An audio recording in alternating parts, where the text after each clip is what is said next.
ഹലീമ ബീവിയുടെ അരികിൽ നിന്നും മക്കയിലെ സ്വന്തം വീട്ടിലേക്ക് മടങ്ങിയെത്തിയ ആ ബാലന് ഉമ്മയുടെ സ്നേഹം ഒരു പുതിയ ലോകമായിരുന്നു. മക്കയുടെ തെരുവുകളിൽ ആമിന ബീവിയുടെ കൈപിടിച്ച് നടക്കുമ്പോൾ ആ കുഞ്ഞ് തൻ്റെ പിതാവിനെക്കുറിച്ച് ചോദിക്കുമായിരുന്നു. പിതാവ് അബ്ദുള്ളയുടെ ഓർമ്മകൾ ആമിന ബീവി മകനോട് പങ്കുവച്ചു. ആ സ്നേഹത്തണലിൽ 6 വയസ്സുവരെയുള്ള കാലം സമാധാനപരമായി കടന്നുപോയി. നബിക്ക് 6 വയസ്സായപ്പോൾ ആമിന ബീവി ഒരു തീരുമാനമെടുത്തു. മദീനയിലുള്ള അന്ന് യസ്രിബ് തൻ്റെ കുടുംബക്കാരെ സന്ദർശിക്കണം. ഒപ്പം അവിടെ അന്ത്യവിശ്രമം കൊള്ളുന്ന തൻ്റെ പ്രിയതമൻ അബ്ദുള്ളയുടെ ഖബറിടം മകന് കാണിച്ചു കൊടുക്കണം.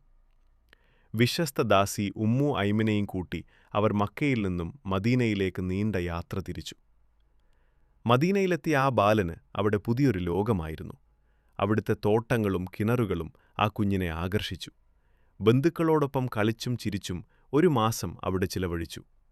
തൻ്റെ പിതാവ് ഉറങ്ങുന്ന മണ്ണ് ആദ്യമായി കണ്ട ആ നിമിഷം ആ കുഞ്ഞിൻ്റെ മനസ്സിൽ ആഴത്തിൽ പതിഞ്ഞു. തിരികെ മക്കയിലേക്ക് മടങ്ങാൻ അവർ തയ്യാറെടുത്തു. മദീനയിലെ സന്തോഷം നിറഞ്ഞ ദിനങ്ങൾക്ക് ശേഷം ആമിന ബീവിയും മകൻ മുഹമ്മദും വിശ്വസ്തദാസി ഉമ്മു ഐമനും ചേർന്ന് മക്കയിലേക്ക് മടക്കയാത്ര തിരിച്ചു. മണലാരണ്യത്തിലൂടെയുള്ള ആ യാത്ര പകുതി ദൂരമെത്തിയപ്പോൾ അബവ എന്ന വിജനമായ സ്ഥലത്ത് വെച്ച് ആമിന ബീവിക്ക് കഠിനമായ പനി ബാധിച്ചു. യാത്ര തുടരാൻ കഴിയാത്ത വിധം അവർ തളർന്നുപോയി. 6-ാം വയസ്സിൽ തൻ്റെ ഉമ്മയുടെ മടിയിൽ കിടന്ന് ആ കുഞ്ഞ് ആമിന ബീവിയുടെ മുഖത്തേക്ക് നോക്കി. തൻ്റെ വിയോഗം അടുത്തെന്ന് തിരിച്ചറിഞ്ഞ ആ ഉമ്മ മകനെ ആശ്വസിപ്പിച്ചു.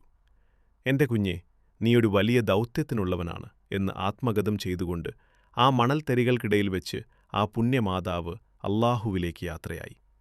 ആ പിഞ്ചുബാലൻ അവിടെ പൂർണ്ണമായും അനാഥനായി. ഉമ്മു ഐമൻ ആമിന ബീവിയെ അവിടെ തന്നെ ഖബറടക്കി. തൻ്റെ ഉമ്മ ഉറങ്ങുന്ന ആ മണ്ണിൽ നിന്ന് മാറാൻ ആ കുഞ്ഞിന് തോന്നിയില്ല.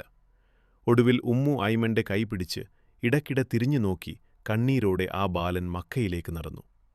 പിതാവില്ലാത്ത ആ കുഞ്ഞിന് ഇനി ഉമ്മയുമില്ല. ഉമ്മയുടെ കൈപിടിച്ച് യാത്ര പോയ ആ 6 വയസ്സുകാരൻ അബവായിലെ മണലാരണ്യത്തിൽ തൻ്റെ പ്രിയപ്പെട്ട ഉമ്മയെ തനിച്ചാക്കി തിരികെ മക്കയിലെത്തുമ്പോൾ ആ വീട് ശൂന്യമായിരുന്നു. എങ്കിലും ആ പൈതലിനെ നെഞ്ചോട് ചേർക്കാൻ വലിയുപ്പ അബ്ദുൽ മുത്തലിബുണ്ടായിരുന്നു. വിരഹവും സ്നേഹവും നിറഞ്ഞ മുത്തുനബിയുടെ ഈ ചരിത്രം നാം തുടരുകയാണ്. വലിയുപ്പയുടെ തണലിൽ വളരുന്ന ആ ബാലൻ്റെ ജീവിതത്തിലെ അടുത്ത ഭാഗം നമുക്ക് പാർട്ട് 7-ൽ കാണാം. ഈ പുണ്യയാത്രയിൽ ഞങ്ങളോടൊപ്പം ചേരാൻ നൂർ ഹിസ്റ്ററി ഇപ്പോൾ തന്നെ സബ്സ്ക്രൈബ് ചെയ്യൂ. ഇൻഷാ അല്ലാഹ് അടുത്ത ഭാഗവുമായി ഉടനെത്താം.